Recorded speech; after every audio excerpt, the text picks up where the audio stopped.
തൊഴിൽ കേരളം വെബ് പോർട്ടലിൽ ജോബ് സീക്കറിനെ എങ്ങനെയാണ് ജോബുമായി ലിങ്ക് ചെയ്യുന്നത് എന്നതിനെക്കുറിച്ചാണ് ഈ വീഡിയോയിൽ പറയുന്നത്.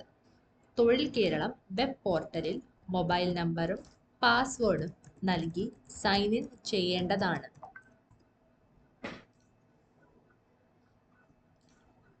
സ്ക്രീനിൻ്റെ ഇടതുഭാഗത്തായി കാണുന്ന link seeker to job click ചെയ്തതിനു ശേഷം സാമ്പിൾ എക്സൽ ഡൗൺലോഡ് ചെയ്യുക.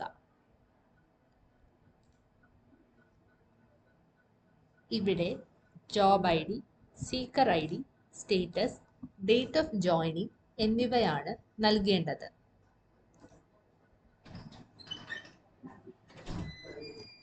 ജോബ് ഐ ഡിക്കായി സ്ക്രീനിൻ്റെ ഇടതുഭാഗത്തുള്ള ജോബ് ലിസ്റ്റിൽ ക്ലിക്ക് ചെയ്ത് അതിൽ നിന്ന് ഏത് ജോബിനെയാണോ ജോബ് സീക്കറുമായി ലിങ്ക് ചെയ്യേണ്ടത് അതിൻ്റെ ജോബ് ഐ ഡി നൽകുക.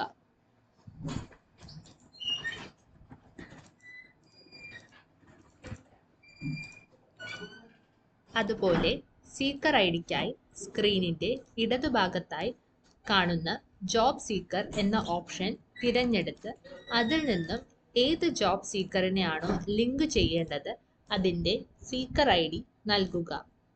ഡേറ്റ് ഓഫ് ജോയിനിങ്ങിൽ ഏത് ഡേറ്റിലാണോ ജോബ് സീക്കർ ജോബിൽ ജോയിൻ ചെയ്യുന്നത് ആ ഡേറ്റ് നൽകുക.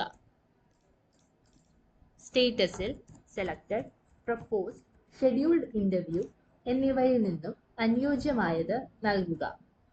ശേഷം എക്സൽ സേവ് ചെയ്ത് അപ്ലോഡ് എന്ന ഓപ്ഷൻ ഉപയോഗിച്ച് അപ്ലോഡ് ചെയ്യേണ്ടതാണ്.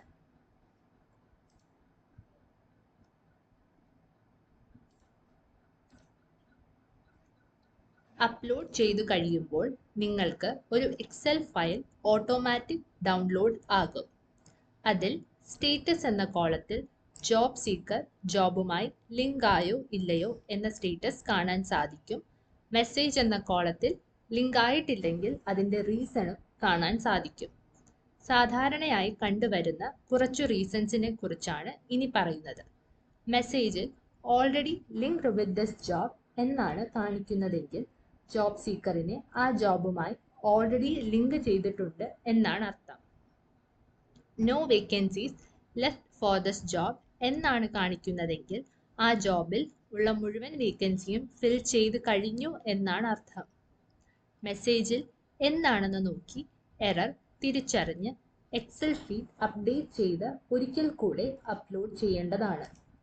സക്സസ്ഫുള്ളി അപ്ലോഡ് ആയി കഴിഞ്ഞാൽ നിങ്ങൾ ലിങ്ക് ചെയ്ത ജോബ് ഐ ഡിയും ജോബ് സീക്കറിനെയും ഇതുപോലെ കാണാൻ സാധിക്കും.